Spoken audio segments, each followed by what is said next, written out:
To enable USB debugging on mobile phone, click the gear icon on your mobile phone. To access the phone settings,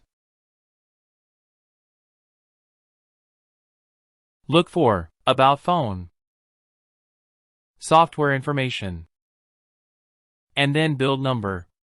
You have to tap the build number entry 7 times to enable debugging mode. 1, 2, 3, 4, 5, 6, 7. And now you can see there is a message. Developer mode has been turned on. Go back to the settings section.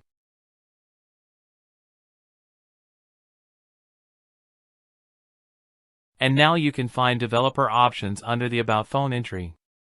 Open that. Look for USB debugging.